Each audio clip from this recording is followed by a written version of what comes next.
It is 5:30 and we've got a lot of stuff on this agenda, so let's call the meeting to order and we will start with the water treatment plant. Mr. Manis. Any introduction, or you just want me to dive into Nobody it? introduced Seth. Okay. All right. Well, I will introduce Seth. He's too humble to speak highly about himself, but he heads up our environmental group here. So if you're actually wondering how the water gets cleaned through the water treatment facilities, Seth can actually tell you what processes are going on here. But so he's going to be here to answer any of your detailed questions, and you see Seth moving forward. So I will dive into this here. So we are here to talk water system expansion, and I'm going to apologize in advance because this is a long presentation. So it's exciting though. I hope we know. We read the packet. I shot him a dirty look and he's like, but it's exciting. Yeah. This is going to be Engineer's excitement. Yeah. So we think it's really fun and exciting. Of course. It's going to be part two to the cliffhanger that we left you with in the spring. We presented the fact that there was definitely some needs that were out there. There was definitely a growth exceeding the capacity of your system, and ultimately, what does that mean? We kind of left you with we're not sure yet, and so this was kind of like part two of the mini series here, in which you get the ending here, which is how to solve that issue. And so we're gonna kind of start with the reality that we feel that at this point we've concluded that probably expansion to what you're looking at right there is going to be one of your preferred alternatives. I'm going to give you a bit of the backstory on that here. So that's kind of the ending to the story. Where we're going to give you all the rationale that actually got us to that point in the presentation. But it certainly looks like expansion to what you're looking at right here is going to be a very, very strong alternative to solve some of your needs. So the presentation is broken up into a couple of segments here. The history and status, a little bit of history of the city of Carver. You've heard about this for many years, going back to, I believe, study in 2011. So we'll briefly touch on that. Just a quick review over what you saw in the spring, which is existing water service. What do you have here at the moment, past and future water demands, and then summary of needs to meet that demand. Kind of reiterate that. That's kind of the prior information that you saw in the spring. Then review of options considered. What did we look at to get to the point of a recommendation, and what have we talked about, considered, and then ultimately recommendations. How we would view Carver moving forward for meeting water demand. And then next steps and implementation. Based on that recommendation, what would be next steps? Now, obviously, anything can change based on feedback we receive, but this is what we would recommend to you to move forward with the water demands. So background and status: before 2011, there was prior planning for a water treatment facility in the Northwest. So you've probably heard about that at some point in time, that there's been a lot of talk about building a new facility over to the northwest, just a whole separate facility, and that's certainly one of the options that was considered, and we weighed it against many others. But building to the northwest was something that goes back, almost a decade, and so we'll touch on that a little bit. I've got a little history of water, in the city of Carver here, so I'll touch on that at that point. 2018 and 19, a study was done on water supply and demand that was based on the comprehensive plan. That was a good time to update the water supply and demand needs. And so that study was done over a course of about a year to determine really where you stand and where you would need to go over the next 20 years. And so that was largely completed in the spring, in which we gave you an update on the demands, and then we're concluding some of that with recommendations to meet those demands. So May 20th, obviously, we talked a bit about the data and the information on water usage, and then we left you with the big obviously cliffhanger on, well, how do you meet those demands? And so we had an options review was pending, and so that options review took place over the last 6 months on what are the different ways to grow your water system to meet the growing need for water. And then you've heard about this also as of recently in the fall, and that coincided with the budget planning. The budget planning process is fixed. It doesn't always necessarily wait for final recommendations. It is something that had to be done And so we took best information available at the time, and assumptions needed to be made for that budget planning process. And so some of these things that you're going to hear about today were talked about in accordance with the budget planning, which was what numbers would we want to use to plan for the budget process. Ultimately, with this being more of a conclusion on what we think would be appropriate moving forward. So tonight is the review options, recommendations, questions, and your feedback, of course. January, if we were to follow the schedule that we've outlined here, would be ultimately final presentation and authorization to proceed, which would lead us towards the process of bidding. So, water system study history and status. I'll start with a brief history of water supply in Carver, going back to 84 and 85. That's when the city of Carver went to public sewer and water. I can't really speak personally of that event. I was told that that's when it occurred, and it's on there, and I don't have a whole lot more to say about the fact that this fairly young system, though. It is a young system going back into just the 80s. And so in 2004 is a big moment. First water treatment facility was constructed. And 2007, Water Tower 2 was constructed. 2011 is about the time of the prior water treatment report, showing a recommendation or showing guidance towards a separate facility to the northwest. And I'll show you a little bit of growth and history that might influence, where that recommendation was made.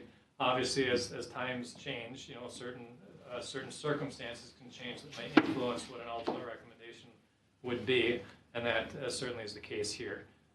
So it's been a while, and you update your recommendations, update the circumstances, and ultimately you might lead to a different location for a final solution, and that I believe is where we are.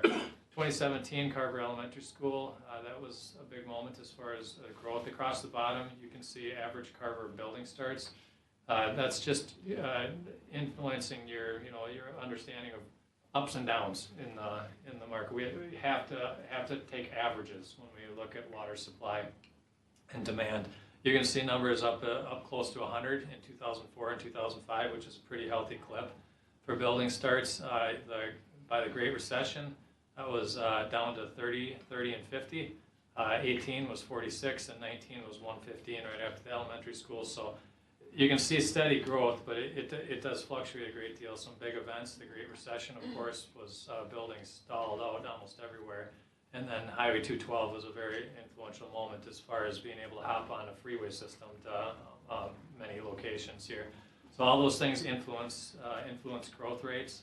And ultimately, we have to look at these as average growth rates, and that's the way the 2040 comp plan is viewed. So what average can we expect? Brian, what year did we put the Skulk skids into service? We started working on those in 14, 15. We started doing demos, and then the last one was last year. We got it. Okay, thank you. Okay, so what differences 20 years make is kind of the point of these slides. In 1979, you can see what the size of Carver, 2020 years, some of the growth that occurred. It's kind of hard to envision what can happen over 20 years, but it can be pretty substantial to municipal services. 20 years can completely change needs, and whether it's more or less than what we projected, it's what these will tell you is most certainly it's going to be a great deal more than you have today. And so 2002, that's pre 212. 2017, after the freeway came through, you can see the elementary school, you can see the growth really crept towards 212. So back in 2011, I mean, they're having to make projections as to where that growth would be, whether or not there'd be separate growth up to the northwest, whether or not systems would be connected together. So that may have influenced some of the assumptions as far as whether or not expansion of the existing facility was viable versus building a new one up to the northwest. So again, we've got a different set of facts and data right now that we're working from, and this may be certainly relevant to that background. Okay, about municipal water supply, this is just a quick blurb about what is the water system composed of. It's wells or surface water in some cases, but largely around here it's going to be wells going into some type of a treatment system, up to a storage in most cases. You'd have storage to get your pressurized system, and then distribution piping to your homes and businesses. So, and then the fees for water usage to pay for all that infrastructure are collected to pay for the whole system. So this is just a very simplified form of a water system. So a couple definitions that may come up over time as we talk. Again, firm capacity. We don't talk about capacity. We talk about firm capacity. The difference between capacity and firm is when something it goes out of service. What is your capacity? Your biggest water. Well, what's the correct definition, Brian? Seth, it's your largest unit out of service. Largest unit out of service. So if your well is your largest unit for your water supply, is the most significant. If that well goes out of service, what is your capacity? That's how you evaluate firm capacity. So you always have to assume that one thing is out of service, and under that scenario, what type of capacity do you have? So it's based on reliability. If there's a fire when your well is out, you still have to be able to fight the fire. That's the principle. Fire flow, the flow necessary to fight a fire in accordance with fire code's requirements, maximum day demand. You'll hear a fair amount about that. What's the water supply required on your highest demand day of the year? That's a very significant difference over what your average demand is. Even though those peak days only happen every so often, it's still something you have to provide water for. And so maximum day demand is based on how the supply is calculated. So here's what you have for an existing system today. The red dot is your one water treatment facility. The light blue circles are your two water towers. Provide pressure to the system, and then you have 4 municipal wells. That dark blue, you've obviously got the miles of piping underground that goes to every house and business. And 3 pressure zones, because you have a lot of elevation in the city. You ultimately have 3 pressure zones, so that people don't get pinned to their wall, and when they take a shower or have little drips going out here, you have to have different pressure zones.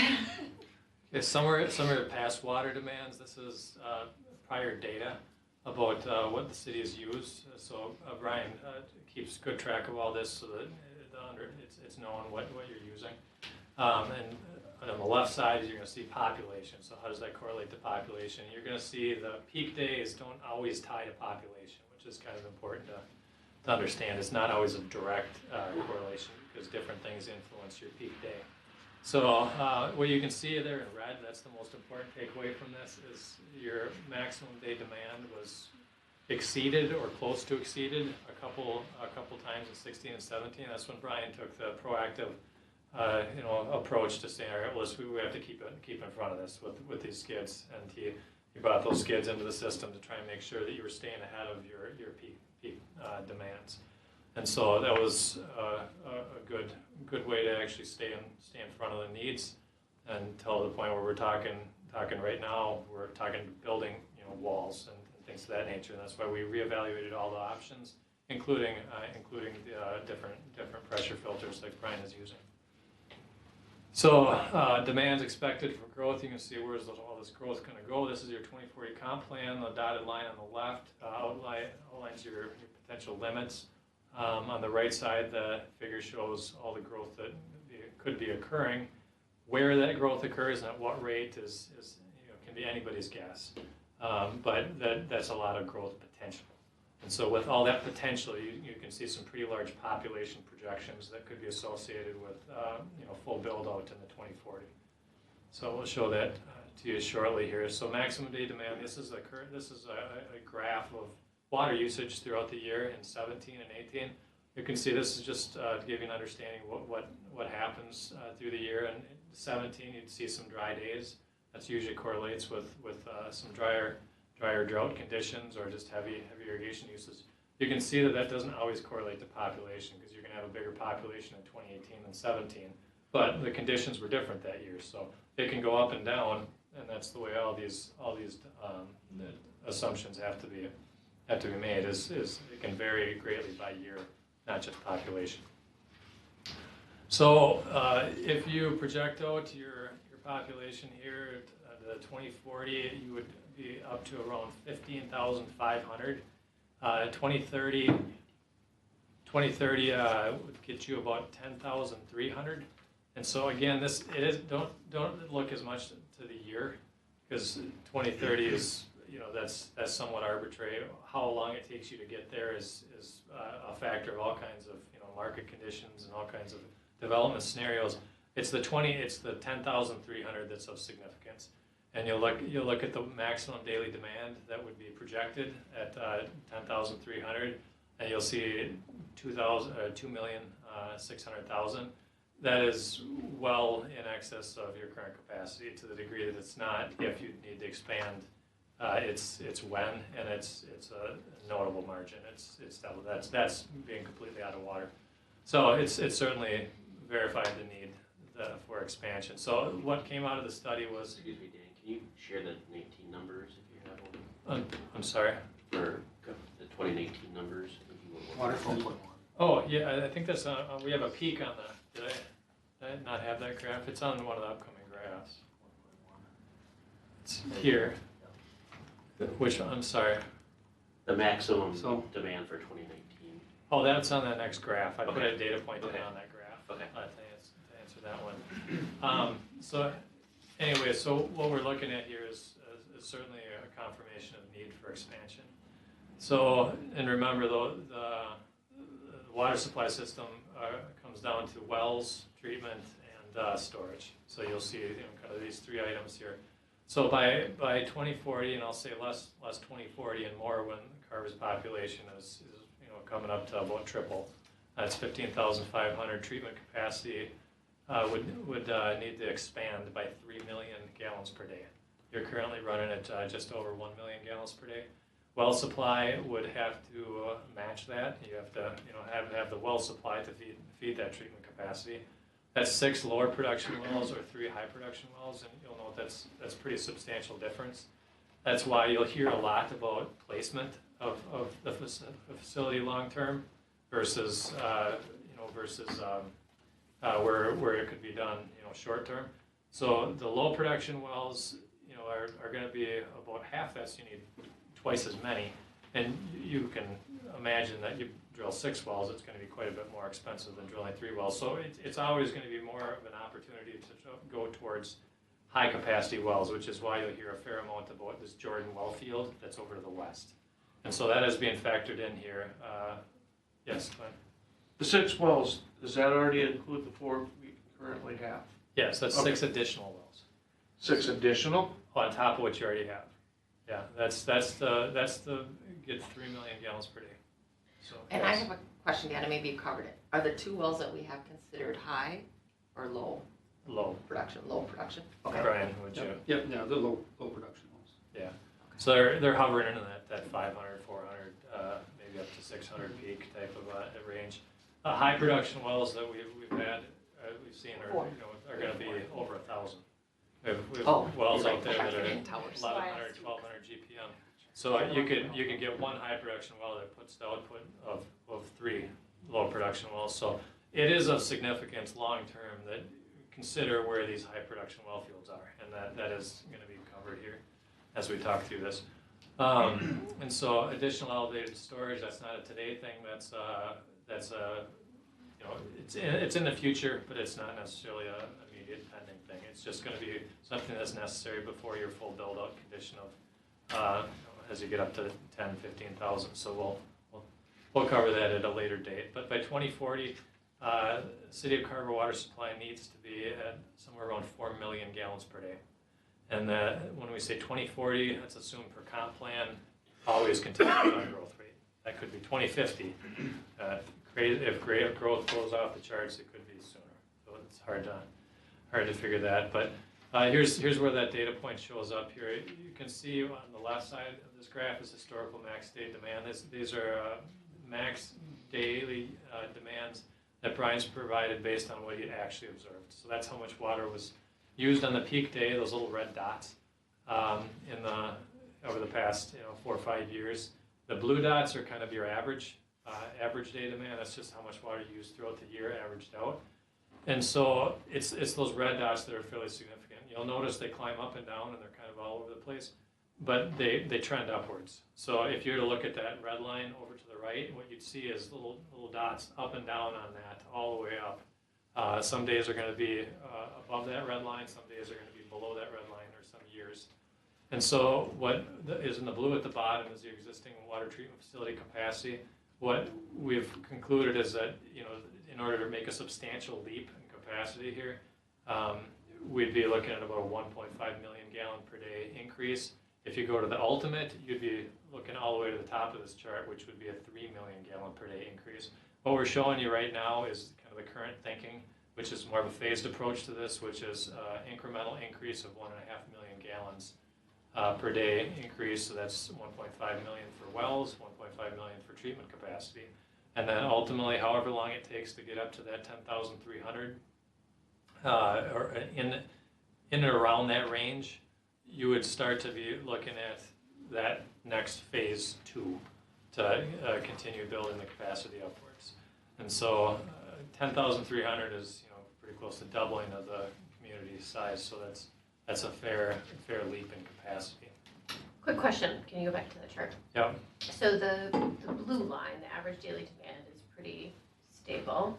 The red line seems to have an exponential multiplier in there. Can you explain why? And let's see, an exponential multiplier. Because the blue line, I'm assuming, is based upon population growth being nice and smooth, right? Yeah. But our peak demand is going up at a steeper angle. So is that because we expect that the peak demand is going to be caused by new houses with lawns, and that's why the peak demand is going to be at a higher growth rate than the average daily demand? Yeah, it's the Seth. I mean, do you want to? I think it's the same rate. We've assumed the same rate for the peak demand throughout it. It's Okay. just as you go, it's like 4+ times. Yeah. And if you ran the numbers out there, if you look in Okay. a million, we're up to 3+ times. It's the same rate. It's just It's that just a peak higher is- factor. It's just a higher factor. Okay, thank you for explaining the math. All right. So what is the urgency? This is a question we covered in the spring, and how long is reasonable to wait for expansion? I guess the best way I'd put that is we don't feel we're in panic mode. We just feel we're following the mode, the process that is necessary to actually stay ahead of the curve. So and Brian got the study moving last year with the idea that, hey, this is the time to actually get this figured out such that this could be moving towards a solution in, say, 2022, for example. 2022, 2021, ultimately we're not worried about running out of water. We're worried about getting to that point if nothing is done. And so we don't necessarily feel that we're to the point where, hey, you've got to shut the valve off if this is missed by a month or two. But it is the appropriate timing to continue on the schedule that we've talked about for growth. You can understand that any summer can have a drought, and those demands could go well and above capacity. So we're just following the schedule that seems to be appropriate to stay in front of your demands. So can we conserve water?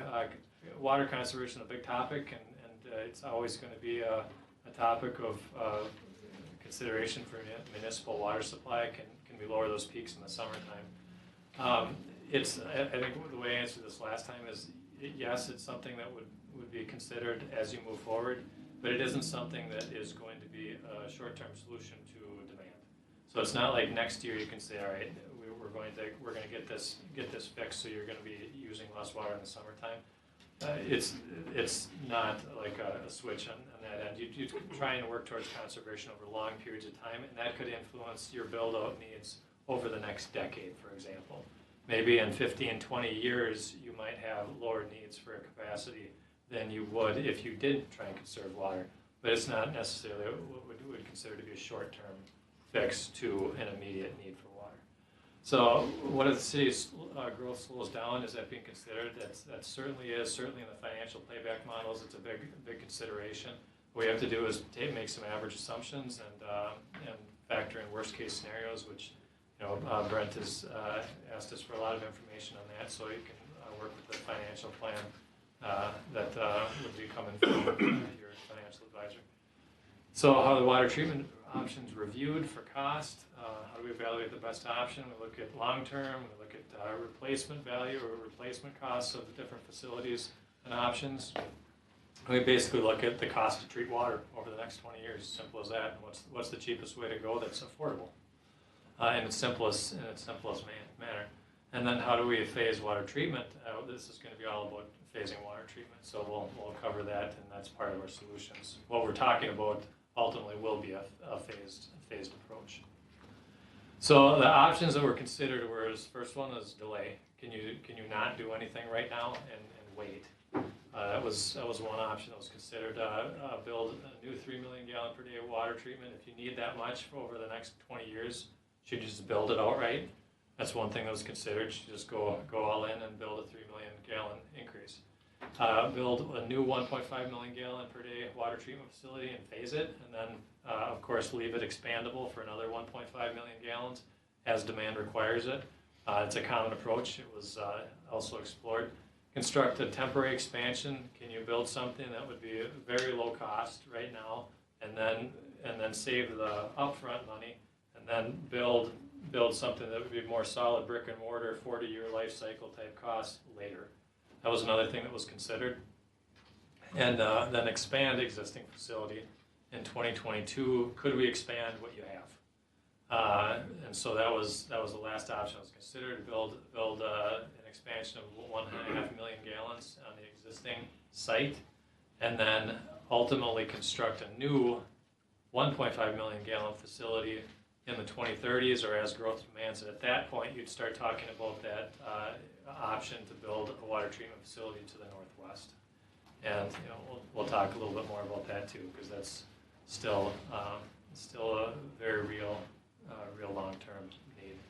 So some of the key questions and consideration is wells. Where does Carver get wells from long-term? Well location is very important to any water treatment solution. You like to have your wells as close to water treatment as possible.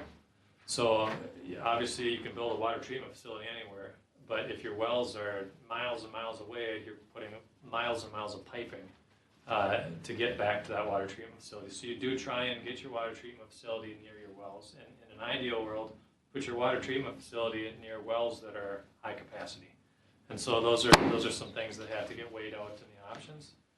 Land, property acquisition for a new water treatment facility. If you're to build it in a new spot, where would it go? How much does it cost? Land availability, and how does that tie to wells and piping cost? And then land availability is a key consideration now and in the future. Even if you don't buy land now or go into a site for a new facility now, eventually it'll be a need, and so it's going to continue to be something to consider and plan for. So facility type, and then what's the most cost-effective expansion design, short and long term. We always look at life cycle. We look at 50, 60 years, and say what's going to be the cheapest way to go for a long haul. When we build these things, we're expecting these things to be in place 40 plus years. And so it is of significance. There's different alternatives that might go 20, 30 years, and then you might have some cost, and then they go out another 20. There's other ones that might go 40 years with minimal cost, but have a higher upfront cost. So those things are factored in, and then of course we looked at expanding the existing facility, and that kind of fixed our alternatives. That's a traditional filtration with these big gravity filters. So under expanding the existing facility, there was kind of one alternative for how the water would be treated, and that's what's already there today. So review of options considered. Delay water treatment facility. That reduces the burden on current ratepayers, obviously, because there's no immediate upfront cost right away. Allows population to grow. That's a benefit to grow prior to the larger investment. So there's some benefits. Obviously, there's benefits to not spending money right away, because it does get you a little bit of time, with not writing a check. So the cons is risk of water shortage, limitations in coming years. That's the trick to this one, is ultimately if you get to the point where you're having water shortage and you are all of a sudden accelerating everything and building it really quickly, that really elevates your costs. So trying to do it on a methodical schedule is going to be more cost effective than getting into a panic situation where you absolutely have to go immediately and do everything very quickly. And so this one was discounted because it was ultimately not recommended for reliable water service, that we felt at some point in the near future you could be getting in a situation where you'd be really, really in a panic mode of having to build right away. And right now we feel that you've got a good, solid, safe schedule to move ahead with. It also adds inflation costs to water treatment, whatever cost of building that you would have. In the, for today, you would simply have to tack on the inflation to build it in 2 years, or to build it in 4 years, for example, versus 2 years. So of course, build new 3 MGD facility, that's long-term capacity. It works well for the long haul, ultimate lowest cost to build. I think it's kind of intuitive that if you build something right away, all in, your costs are going to be a little bit lower. You're building in today's dollars. You're not having inflation added to anything, and you're also not having to expand something, which expansion always costs a little bit more than building it all at once. Its flexibility and placement location is of significance. If you build a new facility, you get to pick the location. You could perhaps build it near your well field if it worked out. So there was flexibilities with building new, and then that's probably where you saw a little bit of information coming towards building new way back in 2011. We thought, all right, well, you can plan it out to the west if that's what growth dictated. Now, the cons to building 3 MGD up front is it's a very high upfront cost, as you'd expect. I mean, it's going to be a much higher number. Land availability is very critical. You have to pick your site. You have to pick it now, and it has to be set up for the long term. There's some challenges with that, in that you have to move on this schedule, and it might fix you into a location where it may not be desired the long haul. And so ultimately the last bullet is may result in a location that is not ideal for the long term, and when we say that, it may not be ideal for the long term well location and well field. Build new water treatment, 1.5 million gallon. This is a phased scenario of the 3 MGD. The pros is you've got a reduced build-out cost versus building the 3 MGD facility. It's the second lowest cost to build over 20 plus year life cycle. I'll have a table to summarize this, which you may have already seen in your packet. But it's flexibility and placement location. You get to decide where you want to put it based on land availability. And generally speaking, can kind of plan that into your system near your well field if possible. High upfront cost, it's still expensive to build new. You have to build everything, all the plumbing and infrastructure to surround the site. So there's a fair investment associated with it, and land availability is very critical. It has to be on a schedule at this point to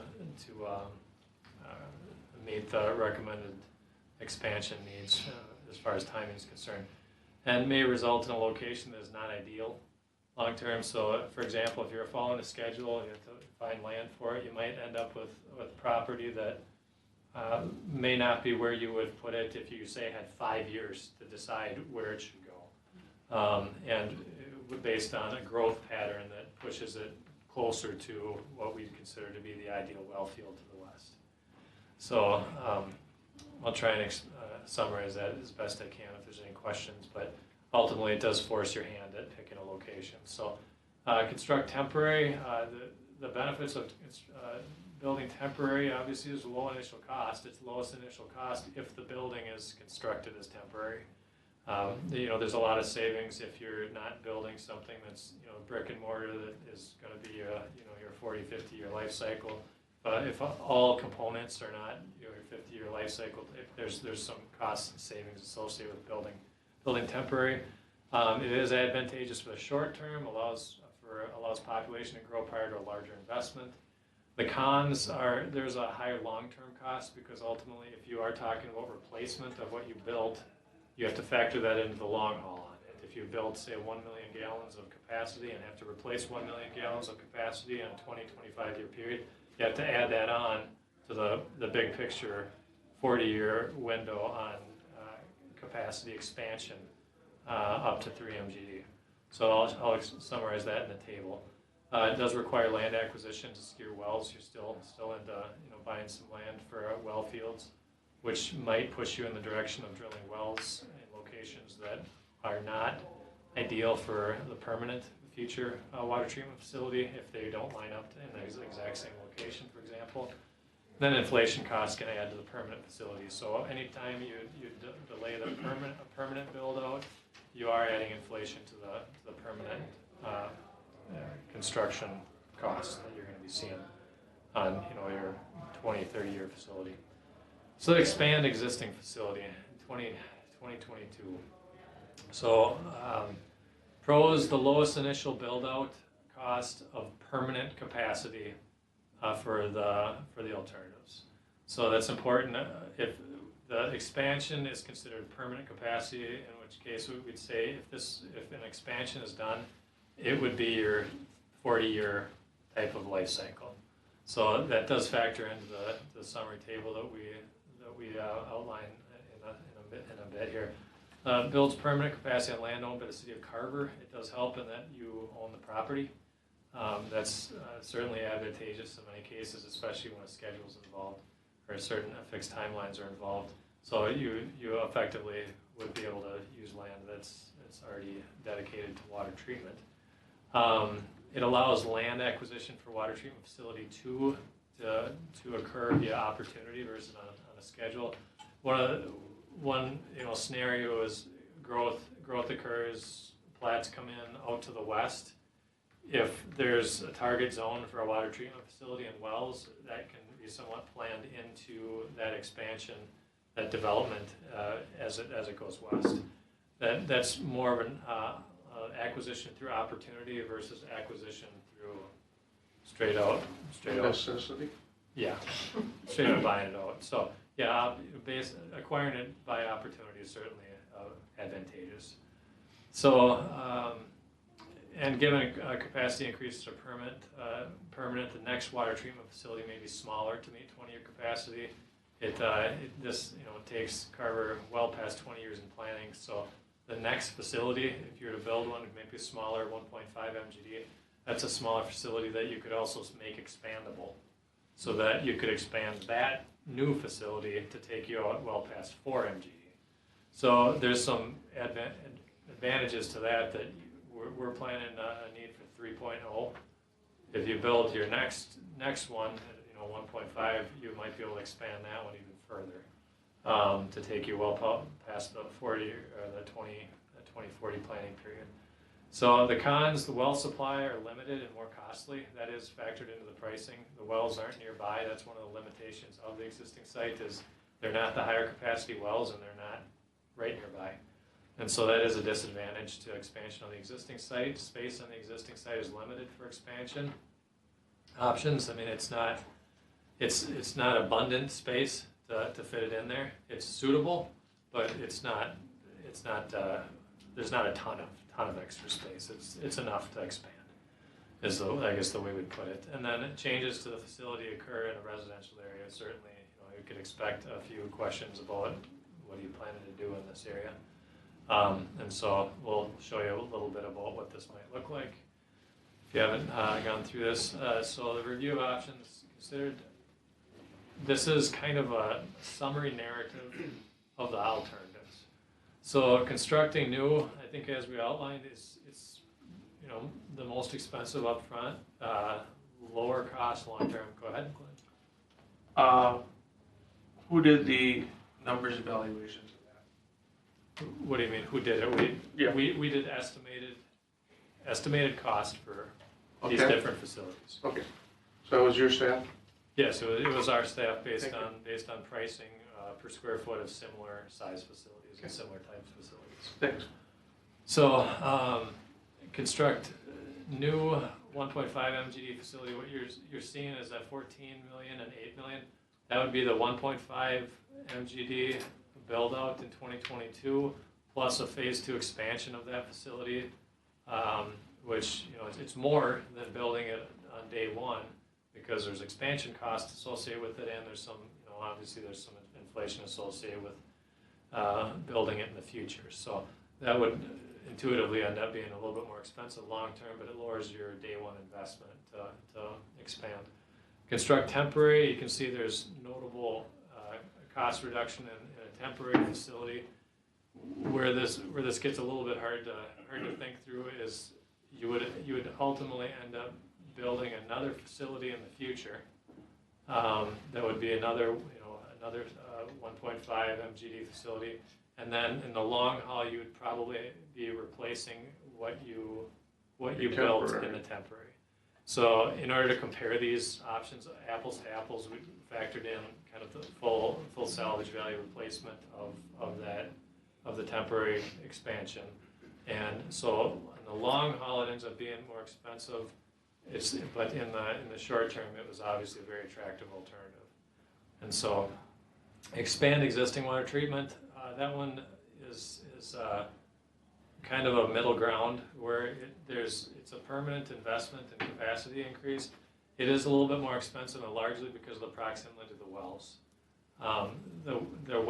Bringing wells to the site is not the cheapest thing here. I mean, if the wells are right next to it, it'd help a great deal, but there's a bit of cost to bring the wells there. So that's one of the things that drives the numbers up on expanding the existing.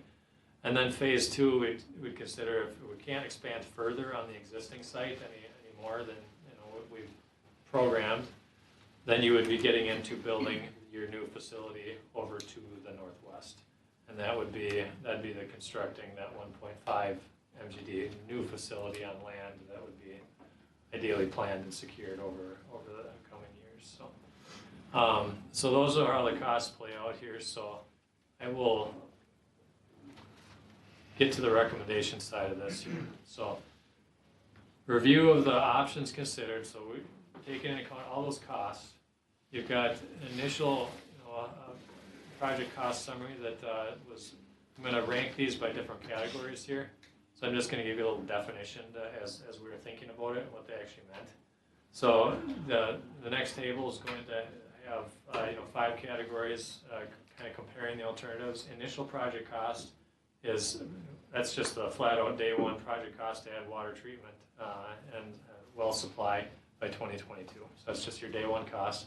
20-year life cycle cost, that's cost to add capacity needed over the 20-year growth period to the 3 MGD target, considers future additions and replacement costs. So that's looking at this over the long haul. So how do these compare? 20-year growth plan and expandability, how that option accommodates expansion in the future, and does it offer flexibility based on various growth rates and patterns that may occur. So you can see over the last 8 years, a few things have changed that may have influenced what the best solution was or recommended solution would be for water supply expansion. Things might change in the next 10 years that would influence the outcome as well. And so I guess I'll explain it as I kind of rank them. But schedule, permitting, and risk. Schedule is obviously of significance. If something is going to be a lot riskier schedule-wise, permitting-wise, that's certainly something to compare the alternatives on. And then preserves lower cost, high capacity well field. We've talked a lot about high capacity wells, and we will just reiterate that it is certainly best to get to the point where you're drilling 1,000 GPM wells versus 6 or 7 low capacity wells. We're always going to try and push for a scenario where that would be your long-term outcome. So if we were to compare the alternatives here, we get construct new right off the bat, construct a new facility over to the northwest, construct a new facility that'd be a phased approach, 1.5 MGD, expandable to 3. So option C, construct temporary treatment facility is the next alternative here, and expand the existing treatment facility. So initial project cost is pretty intuitive. Construct new is worst. I'd say 5 being the best, 1 being the worst. That is a very expensive alternative day one. So your initial project cost is definitely the highest. Construct a new 1.5 MGD, the phased approach. That's kind of in the middle of the road. It lowers your short-term investment, but it does. It's still kind of the middle of the road on that one. Construct a temporary treatment facility. That is definitely the lowest cost alternative on initial build out. And then expand existing treatment facility. We consider that to be, if you look at the long haul, somewhat comparable to the 1.5 MGD and temporary. So it's more or less just ranking the initial build-out costs. 20-year life cycle costs, well, it sort of reverses. So building up new upfront, obviously the best here is going to be you just put all the money down and get it done. The most challenging is the temporary, and the temporary is because we're replacing that capacity over the life cycle. So we've kind of ranked these in order. You can kind of see they sort of reverse each other. So some of the other guidance here that we're factoring in here is the 20-year growth planning and expandability. And consider the flexibility of expansion to be among the best alternatives, largely because it preserves your opportunity to build where you want to build in the future to the northwest, but it still meets your short-term supply needs. And so preserving that capacity to put a water treatment facility where you would want it based on opportunity is significance. That we consider that to be certainly the best. The temporary was middle of the road. You did have a fix a location for your temporary, and that's going to fix your well field to a degree, at least some of your short-term wells. And then ultimately, if you picked a permanent facility in a different location, it may not line up exactly with where you would normally would have drilled those wells. So constructing new, we also felt that afforded a bit of flexibility here, with the exception of it's a step down among your versus expanding your existing, because it does fix your location sooner than you might otherwise want to here. So schedule, permitting, and risk. Certainly the standout for schedule and permitting is your existing facility expansion. It's land you already own, and it's somewhat in the city's control at this point, without fixing a new site. Everything else is just going to be a step down on schedule as far as schedule and opportunity to get your location fixed. The temporary does stand out a little bit higher than the other two in that it doesn't force you to pick your new treatment facility location. It just forces you to pick a couple of your wells that would serve it. And so preserves lower cost, high capacity well field. Again, that comes down to are you able to leave open the opportunity to move the treatment near high capacity wells in the future. So expanding the existing stood out as far as that's concerned. So as we scored it, as we looked at it, the expansion of the existing treatment facility was the preferred alternative, factoring in upfront cost, long-term life cycle, some of the other factors as far as land availability, where you might put a new facility in the future, future well field. And so the recommendation that we've told you we'd come back with in the spring, some recommendation, but I guess here it is to expand the existing water treatment facility by 1.5 MGD using the current concrete filter design that is in the existing treatment plant. Construct 2 new wells and connect existing well number 4 to the existing facility. That provides for 1.5 million gallons per day of new water supply. And again, it's 2 new wells is expected, anticipated. If we drill 1 well, it ends up being 600. That helps us. If we drill 1 new well and it ends up being 200, we have to revisit the well count and the well field needs. So wells are never certain. It's like oil. You can drill down and not always get what you're hoping for. But we largely anticipate that you're going to be hovering around 2 new wells. So that's what's planned for, and that's what's expected. And then continue to plan for a new water treatment facility to the northwest. As growth occurs to the northwest, always be thinking about securing land for a future water treatment facility, but it allows you to do that as opportunity allows. And preferably to the west near the high capacity well field that Brian has been looking at and searching what the limits of that well field are, so that you could try and plan for those wells. So the rationale for the recommendation is expand existing facility, lowest cost permanent build out, was one of the bigger factors. What's the lowest cost means to expand that's ultimately permanent, 40-year capacity. So the option that maintains flexibility to secure the most desired location for second water treatment plant. Obviously that's of value because of the well field. 3 wells versus 6 wells, that whole discussion and rationale. Expand existing water treatment facility will be permanent capacity, 40-year life cycle. Those concrete gravity filters, they last a very long time with fairly low renovation costs. It's a good long-term design solution.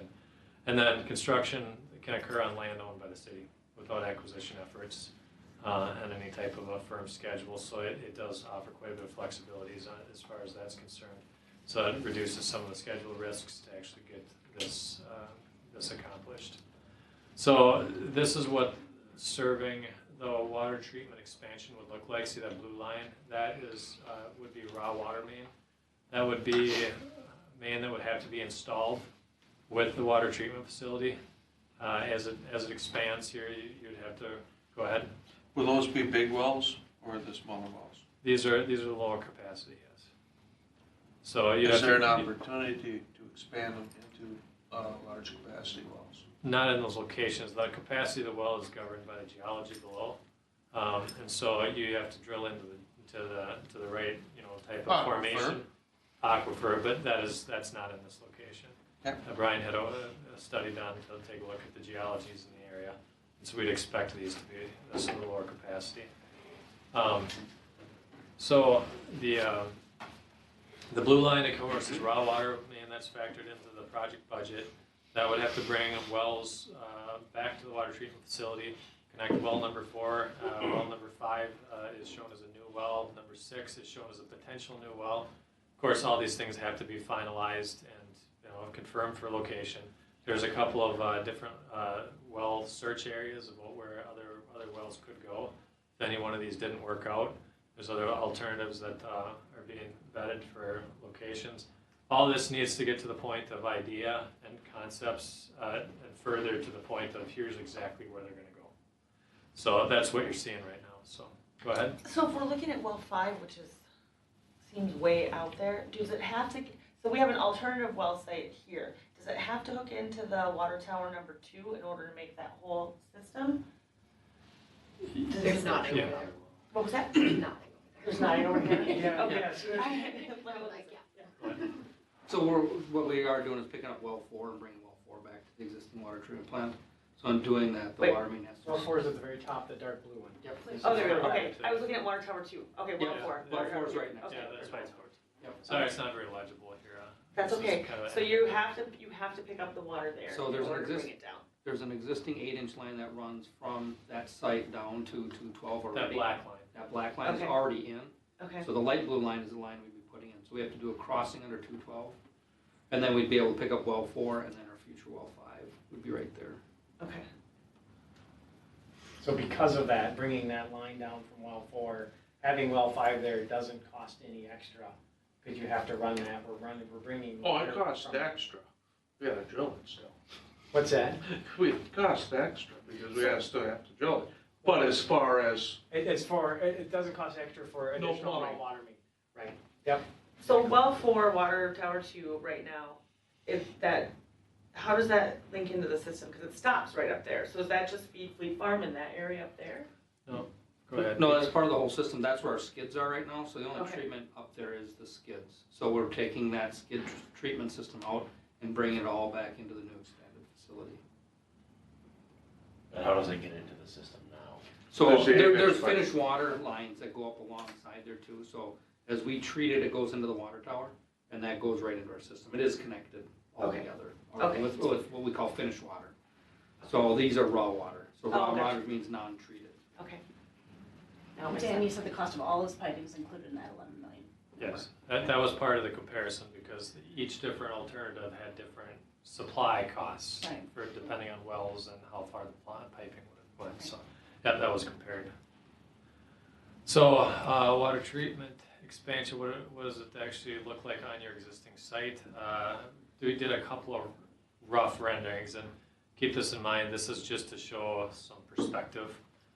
This is far from, you know, what we consider final. Nobody's looked at this, reviewed it, and said, hey, this is exactly what, you know, color brick we want and exact footprints and locations. Go ahead, Glenn. Just back on the last screen, what's a compliance well? Compliance wells, well, Seth. That's a well that's required by DNR to monitor the groundwater. It's a relatively new thing in the last 3 to 5 years, and so they're requiring cities to put in, it's basically, you probably heard monitoring well before. Okay. It's a monitoring well, and so they use it to monitor the groundwater around, and we want the location of that compliance well to be separated between your other wells, enough distance there so it doesn't, running your existing wells doesn't impact your compliance well, because the DNR is asking all, not just Carver, but many, anybody else out there putting in new wells to add these compliance wells to get a better feel of the entire geology and the groundwater levels that we're dealing with. And that's something we have to drill with this project, and we can't Yes, you'll pull have to from. do it, probably the compliance well may even be one of the first components that go in, or right along with well 5 going in. Okay, but we can't pull from that to feed our system. Compliance well is a smaller diameter well, so it's just basically a hole in the ground to measure the water levels and take a look at overall water levels in the entire aquifer system. Okay, if that turns out to be a high capacity, It won't be, Okay. because we It's know, drilled with Okay. a small pipe. it's, Where the we know where the aquifers are here, and the high capacity aquifer is further to the north and west Okay. from where these are. How deep are the two that we're gonna be going into? They're existing like 400 feet Right. deep. So, pretty deep, but it's relatively shallow for some wells that are out there. I mean, it's a good depth well. Do we know how deep the ones further out northwest will be? We do. Yeah, they're a little shallower than that. They're not as deep. Okay, and are the soil conditions a little bit easier to drill in? Not necessarily. Okay. Yeah, so, I mean, as far as how these wells work, the reason why it wouldn't be higher capacity is you start, it's much cheaper. It's much cheaper, it's a much smaller pipe to drill down, and it's a fraction of the cost of drilling a real well, which is gonna be a big casing pipe and a big pump and all that stuff. So, that's gonna be kind of the bigger difference. So we do have to cite the compliance well ahead of time. Water treatment facility, existing site is what you're looking at right now. It's just a couple of 3D bird's eye views of the site here. Let's dive into what expansion could look like. Again, you know, pending what we've talked about for, you know, the preliminary nature of this, but we basically just looked at what would a footprint look like of a similar expansion. And so what you see here at the top of the screen, drawn in black there, that would be a footprint of about 1.5 MGD of filter capacity. And so I'd rely on Seth to say what exactly is going on in each of these little areas, but it's got 4 filter cells and an aerator, and so that is just to kind of get the footprint of the expansion and see if it fits on the site. It's not the only place it could go, but this was one of the alternatives that was looked at. So there would be more to come on whether or not that's the final configuration, final footprint and such, but we've concluded that it'll fit, I guess is what we've determined. So what does that look like? You know, hypothetically, we say if it were to be built similar to your existing facility and about that footprint, here's a concept rendering of what that might actually look like. So here's what you have today. If you want to look at kind of the left picture, that open area up there. That's about the size of the facility. I see all those trees lining it. That's not exactly, you know, construction picture. Those trees are gonna be right in the middle of the expansion. So it's possible that we'd have to remove every single one of those with construction, possibly replant them.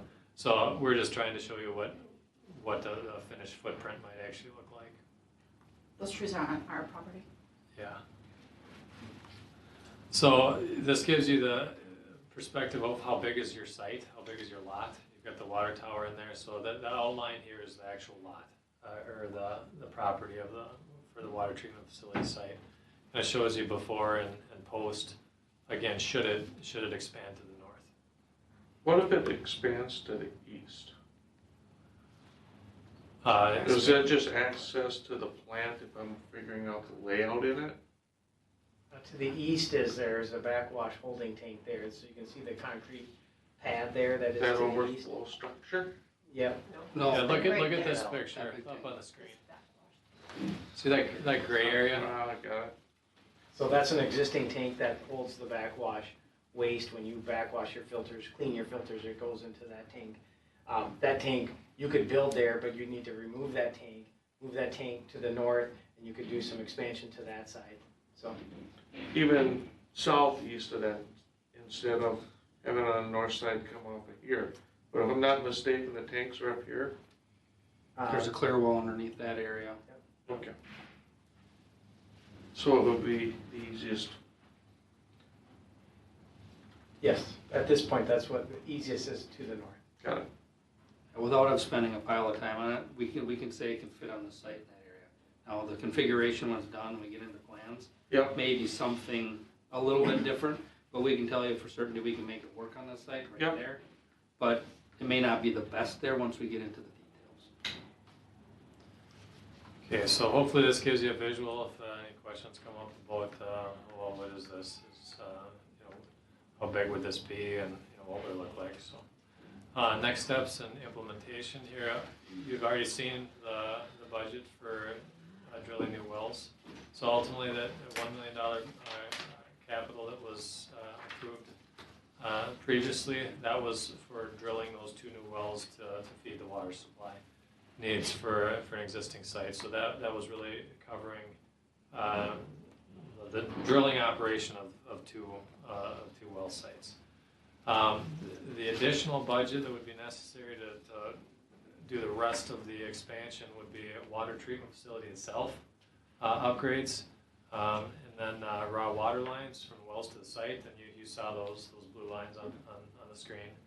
And the well controls, pumps, and connections for 2 wells. There's, you can drill the holes and drill the casings and such for 2 wells, but ultimately it still has to be tied into the system with the pumps and controls and everything that actually gets the water from the well to the treatment facility. So all those costs combined result in about $11 million preliminary project budget beyond the $1 million to complete the expansion.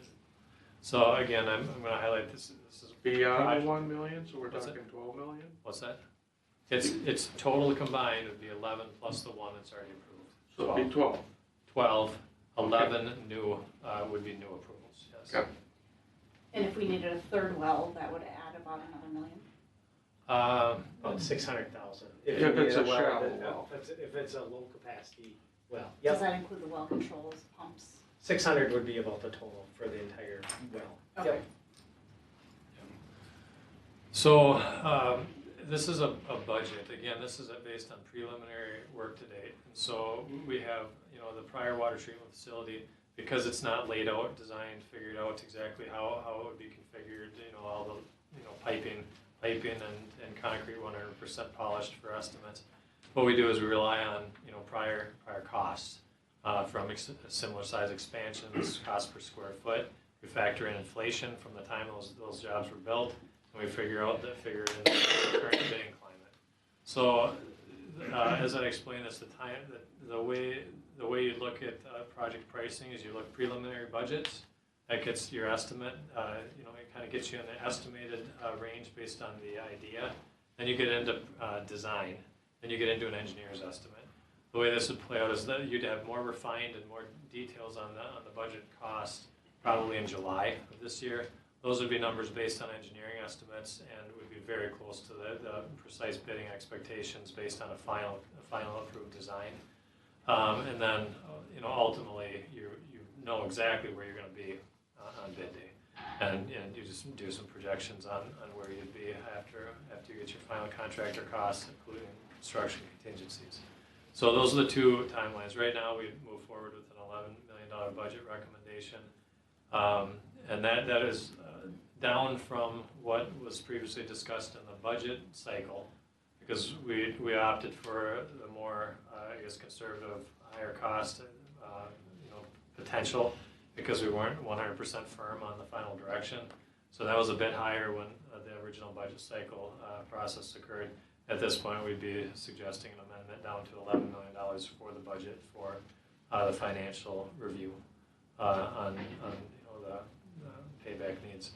And then more refined costs would come this summer based on a final approved configuration of the design. And obviously this fall would be bid. So I'll lay out the schedule. So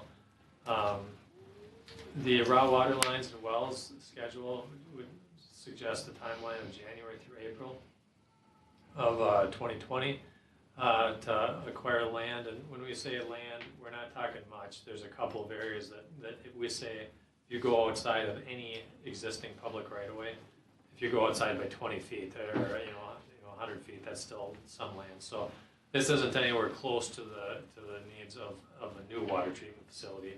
This is a few areas are going to require some discussion with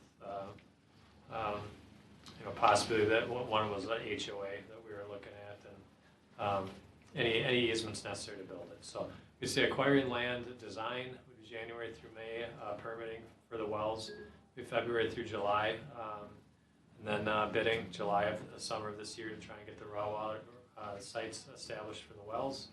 And then construction for well drilling would be September through May of 2021 to drill the wells. And it could be this summer or even into the spring for the raw water mains. So, water treatment facility is a more critical path of the two. That's alternatives analysis was done. That was January through where we are today. That was the alternatives study. What's the best approach to building this expansion? Then we'd have preliminary layout and final design would be February through August. And it's the bottom bullet here that's probably the most substantial. That's really what sets schedule here as far as we're concerned. Permitting would be this spring through September. I'm just looking at precise council dates here. We get into approval of plans and specs, authorized bidding August 17th. Obviously, circumstances might modify that somewhat, but that would be a target date, estimated bid date. That would result in a late September bid date. Awarding October 5th, and that would allow for some construction starting in the fall of 2020. And if you look at the last bullet, which is where I said the schedule is based on this, its construction would take probably around 16 to 18 months. And that's pretty reliable time frame. It's about how long it takes to build them. And so by the time you're active and tested and everything's operational and 100% proofed and ready to be cut loose for public water supply. So that would lead to a water system expansion being online in the summer of 2022. So as we said, we feel you're fine. Your growth projected is 2020, 2021. We expect you're gonna be just fine moving through the next couple of years. But the intent would be to be online by summer of 2022 with this schedule. So it's a long process. I mean, stuff that we were talking about 2 years ago, ultimately, is resulting in 2022. So I'm done. So next step. It's not the only time I've ever gotten that symbol right there. Thanks for calling me out. It means get it done. Just all right. So ultimately, next steps past this would be council presentation, authorization to proceed in January, and then design, bid, and construct per the schedule outline. So that would be the next motion on this one would be January, and my questions slide that's all in compliance here. All right, thank you. So before the, Yeah. excuse me, Mayor, before the council gets there, one of the key decision points or kind of consensus decision point we're looking for is if the council is in agreement more or less with Dan's recommendation, then we'd take what would end up being a revised CIP to Steve McDonald. Steve Mattson would not be responding to my calls. Steve McDonald, Steve McDonald, and building out impact for rates and connection fees to bring to a meeting in January. And so there's a cost in having APCO do those analysis or that analysis for us. And so we want to make sure that we're bringing one kind of option, and if that ends up being the 11 million kind of expansion concept, then that's what we'll bring. But that's the conversation and direction that we're looking for from the council. Okay. I am comfortable with this direction. I do appreciate the scoring spreadsheet. That helped tremendously, I think, to see kind of everything that we're considering in this decision, like literally have it spoon fed to us. So thank you for that. That helped me tremendously.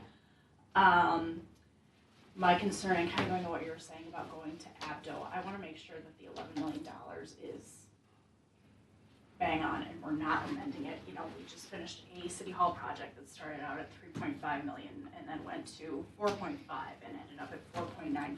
So I want to get to a point where we're really comfortable with that number. If it should be $11.6 million to take into the account that we may have to drill a third well, then I think we should use that number.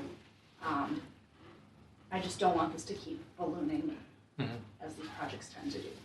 Sure. That's a good comment. They tend to, or they usually do? Tomato. Exactly.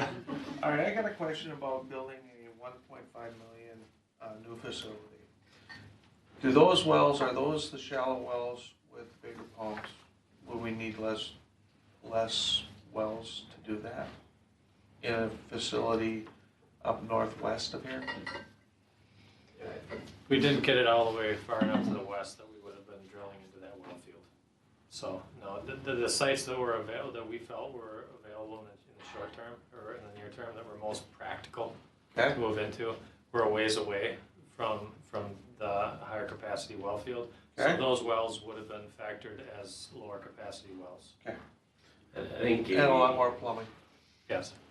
an issue for the council might not be aware of is we don't have a ready-made new site to build or a greenfield site to build a water treatment plant. So 2 areas around Millsfleet Farm that we were looking at are both in ag reserve, and so they can't be developed.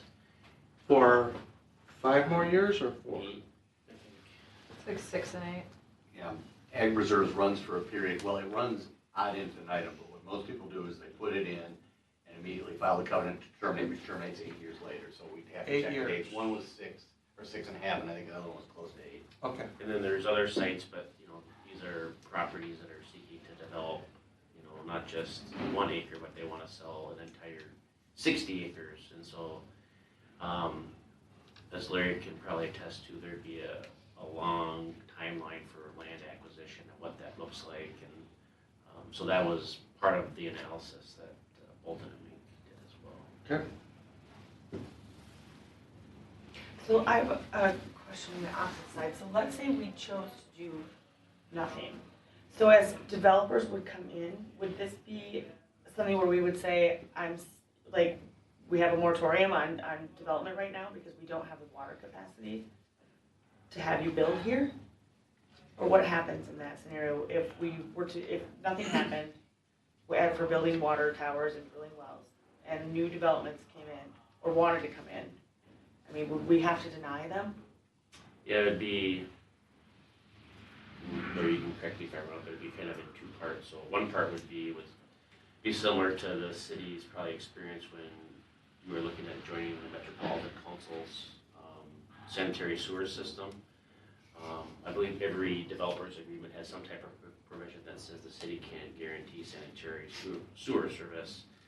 I would say the second part of that, so that would in essence probably shut down or stagnate development in some regard. The second part is you're probably in a position based on the peak information where if you would build out our existing platted properties, you'd have some amount of strain. I can't tell you with a scientific certainty, but strain on the system based on the highest demand level and adding however many 500 more homes. Dan or Brian, you want to speak to that at all? Go ahead, Brett. Yeah, I mean, based on what we're seeing for peaks, you know, even our wettest year in 2019, we still hit 1.1 million gallons. So it's already at our capacity in a wet year. So if we go into a dry year like we had a few years back, even with filling up the lots we now, we would be restricting water usage to try to maintain. What's where we were at, 1.4? Is that what that said up there? We can run and sustain a higher level, but for a day or two. So I think we were at 1.3, I think was what it was in one of our. Okay. Well, I don't wanna be California where every day we have rolling water shut-offs and turning into whatever shut-offs. That's not acceptable. So when it comes down to water, it's one of the, well, let's just say it's part of life. We have to supply people water. I realize that. I'm just saying what happens if we couldn't build this? Do we have to stop? We have to shut down development? We have to say we can't? You can't because we don't have capacity. And then we build houses now where we're actually realizing that we're going to be out of capacity. But So they're that'll here. impact all residents. Yeah. Yeah.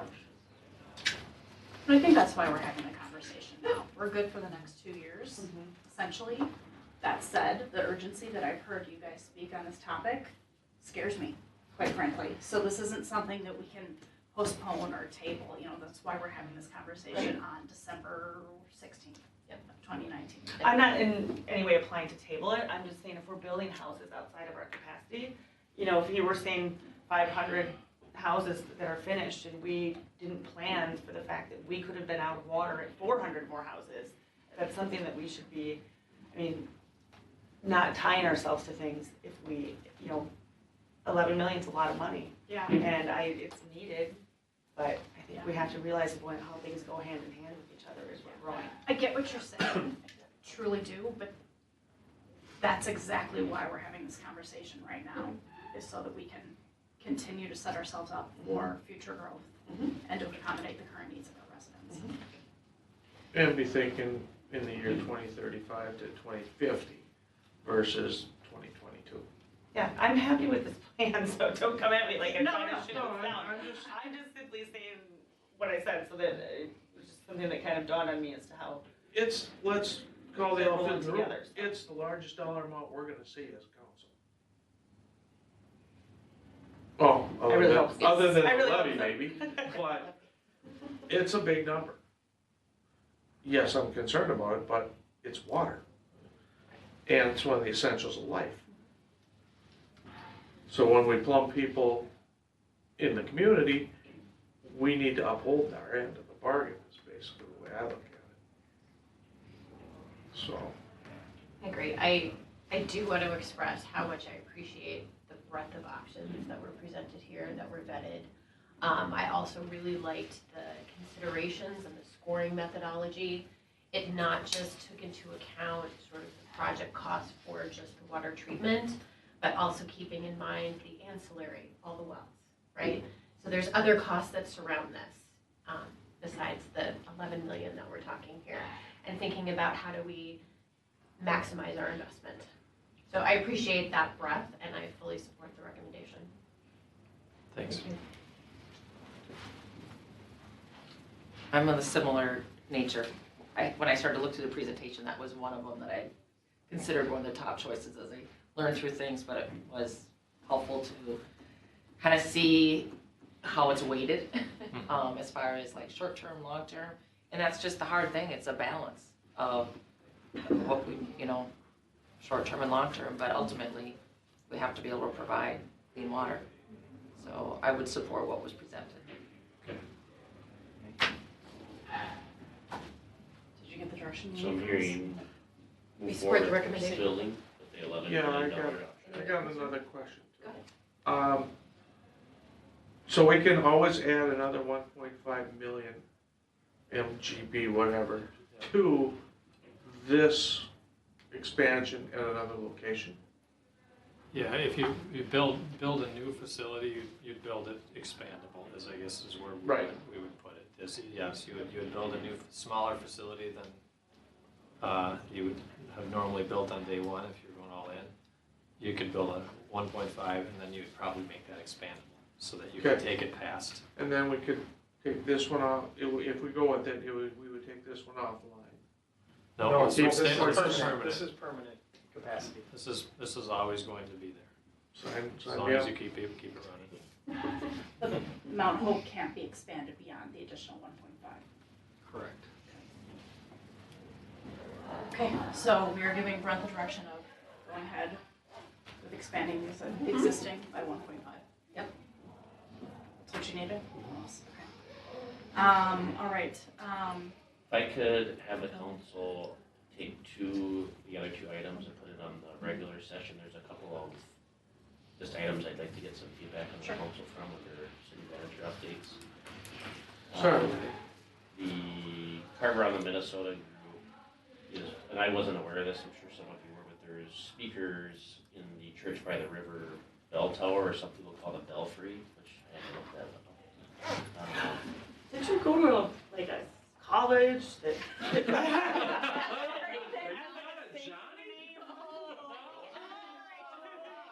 Did they not have I mean. bells? There wasn't a lot of church at St. John's. That's it. There's speakers that at one point were used in the downtown for, I believe, Christmas music or other events, and Carver on the Minnesota was interested in kind of getting those going again, and I was talking to Jim Wygand or emailing and just said, before you start putting music out there, using that, I just wanted to check in with the council. And this has been 10 years now, but when I first started here, we had complaints about Sammy's Hideout, and Jim happened to be the mayor at the time. And, it's a stretch to compare the two, but just that kind of scar. It is a little bit, yeah. But just the issue of kind of all the issues of the day of like, we start putting out Christmas music, that's not really on our downtown, and what do those neighbors think? It's a horse of a different color. I won't say that they're the same, but how we react to that. And so, being the anxious guy I am, I just thought I'd check in before we started dealing with unintended consequences. So if you say, tell the church or Carver on the Minnesota, go ahead and go for it. I will be happy to communicate that. If you have some other suggestions or have reservations, I'll communicate that as well. But I wanted to at least bring it up to you. Have you guys ever been to New Ulm in the Christmas time? No, Never. Yes. not They have- during Christmas time. Okay, so they have, their main drag is completely decorated. They have Christmas music playing in the speakers in the streets. It's a destination there. My parents drive there every year to go. I've gone there. It's really cool. I'm a little bit tired of being overly sensitive to everything.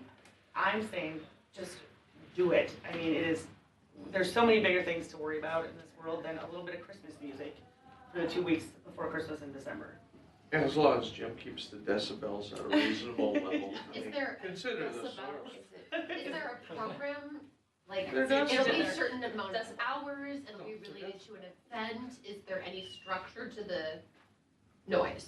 Not that I'm aware of. I think it's just an idea right now. Okay, I So would like I'm- to see structure. Yeah, I'm struggling with it a little bit because it's a little bit of an island down there. It I is. get the New Ulm example of Yeah. speakers and as you're meandering or, going between businesses on a small business Saturday or whatever. Sure. I think that's different. I think making it loud enough that you could hear it down here at City Hall from Church by the River is a little bit of a struggle, and I would say. What if we Yeah. tried it? I mean, oh my gosh, we have no idea what it's In gonna the do. email thread, Jim did and said that you can't really hear it beyond the church. So I would tend to say probably for events at the church, but not Yes. just Is the blare the church music being on. rented when it's playing? Could it go In tie my along, mind, it would be. it could tie along with the Well, what rental do you agreement? rent the church for at this point? They I'm rent- so- They still rent The it. AA people rent it on Sundays, that's who's in there. I don't know if you have any other rentals in there. Funky minds. It was on Funky the Mind. rental facility report. It is, that doesn't If- mean. So I think what we're saying is that if they wanna have the music coming out of the Belfry speakers, we wanna see sort of a structure around it, saying it's going to be played during these events or tied to these events versus 24/7. I don't think it should be 24/7. I don't think it should be 24/7, but if it's nebulous, that makes me uncomfortable. Got them off at 10 o'clock. And then just one brief thing, ask Brian just to share, because I know there's quite a bit of interest on, Yes. the rink maintenance and what Oh that my looks like. goodness. Jason People about that love one. that rink. I know. You guys did a great job last year, so now there's this whole, like today, we flooded this morning, we just couldn't get it to freeze up all day. That So, didn't stop the kids from no, out there. it didn't, so now the repair on it will be, quite extensive again, trying Oh, to flood it nice. back, so. We should post that. There were people that were up on it right away. Yeah, there's people on it tonight, and yeah, it never froze today, it was 27 with the sun out, and it just doesn't freeze, so Ken, it's is there any way of, I mean, come on, people. We've tried, We we put blocked the signs up, gates, but they have the boards, so. we don't turn on the Yeah. lights. Is there a sign? I get it. We try signs out there, Just- they stay off. Something that's Come good for on, the knotheads, dog. figure it out. Let the ice freeze. Statement I could copy to on Facebook multiple times. Yeah. I almost texted you because I was going to say like, hey, when did it open? Can we Like, get a doing a certain watch. citizen up there that'll have access to a fire? Oh, Knotheads, get out of here. I just got to wrap up for Brent, so we are, woo. Sheriff in town. All right, so we are going to talk about communication for the franchise ordinance and fees and city council appointments and business for the meeting. Any city council requests? No. Okay, then we need a motion. I'll make the motion to adjourn. Second. Motion by Councilmember Mock, second by Councilmember Henry. Any further